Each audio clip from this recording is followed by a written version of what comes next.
What is up, guys? I am ArcticXD, and this is Gears of War 3 Beta again. This is going to be the next video, or the next game from the previous video I just uploaded. Probably link in the description. It's just the round right after, since these King of the Hill games last for forever. You kind of got to cut them up into two games. And for a lot of you people that don't know, the reason I have a King of the Hill game is, I said it kind of in the last game, but it's because I had an early beta, and in the earlier beta they had all of the game modes and all the maps, which is why you see a lot of people bitching about the two maps we have right now, because it's kind of annoying playing just the same two maps. But they'll eventually be released in the next few weeks, so that's why I haven't been playing, or I do have like a King of the Hill game. I do believe I have a Capture the Leader game I'll post, but you're definitely going to be seeing a lot more of me considering Gears 3. And like I said in my previous video, Gears is my calling for the Xbox. It's my favorite game, and I will probably be playing the hell out of it. Which brings me to a lot of the people right now on the Gears of War beta, I'd say are probably 60% Call of Duty players and 40% Gears of War players. A lot of the Call of Duty players don't exactly... like, they know what they're doing, obviously, point, gun, kill, and whatever. But I think a lot of the times they don't really know a lot about what they're doing. Hopefully, I want to give out some tips. Basically, I kind of want to... the game's a lot like Gears 2, I want to say, but they kind of made it a lot like Gears 2 and Gears 1, whereas they took the good stuff in it and put them both together. Problem with that is Gears 2... was heavily, it was run a lot by the Lancer and the Hammerburst. And this game, as you can see in this right there, you can clearly win a fight with the Lancer, or a Retro Lancer at least, over a shotgun. I rarely do that, but if I get caught in a situation where I have the Retro Lancer on, I'm just going to sit there and strafe you. So I'm more of, since I played Gears 1, pretty much all my game I played in Gears 1, all people used was the shotgun. Except for, like, in competitive play, we used a lot of Lancer. For most of the part, though, I am a shotgun trooper. I stay as close to the shotgun as possible. And I rarely ever Lancer, which is the downfall to me in this game, is I'm so antsy. I want to get somewhere quick. I want to shotgun everybody. So, and a lot of other players are just, I need to Lancer you down because you're an idiot and you're rushing me and I'm just going to kill you. So, yeah, I hate that. Trading off. But, so, I got a few tips for you people that don't really know about the game, Gears of War, and spawn system. See, as you can see, the Retro Lancer just kind of outshoots me right there. Maybe because I'm bad, but... but a few tips. I mean, the only few tips I can give with the shotgun, really, is... I guess just learn how to aim. You don't have to do the pop shot, aim down sight, and shoot. A lot of times you rarely ever see me do it. I'm most of the time just blind firing the shotgun because that's what I'm used to from Gears of War 1. I barely ever pulled the left trigger. You'll see me do it every now and then when I need to get a few precision shots or when I really think I'm going to lose a fight, because I know small. It makes the spread of the bullets smaller, and it usually helps a lot. So, I mean, it's completely up to your own personal choice. I know a lot of people like to do the pop shot with the shotgun to help.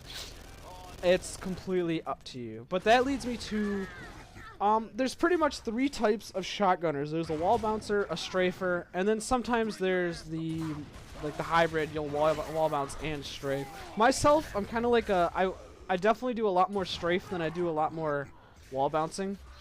But it's completely up to you. If you don't know what wall bouncing is, it's sliding into a wall in the middle of a shotgun fight, usually to dodge bullets. You'll probably see me do it throughout the game a lot.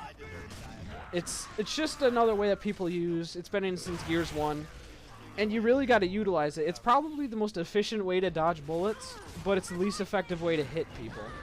Strafing, no matter what, I'd say about 9 out of 10 times will give you better accuracy than a wall bounce ever will. But strafing is a lot easier to hit people. Or it's a lot easier to hit people that are strafing. So it's kind of a double-edged sword on both ends. With the wall bounce, a lot of the times, usually you'll see somebody that doesn't really know how to wall bounce. They're just going to spin circles around you, missing every shot. And you just have to guess where they're going to land and then kill them. So it's kind of funny running into those people. But you really need to test out what you want to be, if you want to be a strafer or a wall bouncer or both of them. Honestly, I'm probably going to get a lot of flack for this because people are like, oh, just play all the fuck you want. It doesn't matter what you're doing or wall bouncing. I don't know. I'm feeling I'm going to get a lot of flack for this. I'm just trying to get some tips out there. Those are pretty much the only tips I have with a shotgun is you have to be accurate no matter what you're doing, whether it's wall bouncing or strafing. And there's sometimes when you can't do a strafe or can't do a wall bounce. Like in a very close area, you don't want a wall bounce. You're just going to be moving 3 inches to do nothing. And that's Gears of War right there, getting picked up. But a few more tips is the primary weapons, the Lancer, the Retro Lancer, and the Hammerburst. They're very powerful in this game. They made them very powerful. Honestly, I know they're trying to stray away from the shotgun, and I don't like that, considering I'm a very avid Gears 1 player. But a lot of the Gears 2 people don't really mind it that much. So, you honestly got to choose which primary weapon you really want to use. I use the Retro Lancer because, like I said, I usually rush up, and it's a closer range weapon. And if you plan on being mid to long range, you definitely want to get proficient with the Hammerburst because the Hammerburst is much better.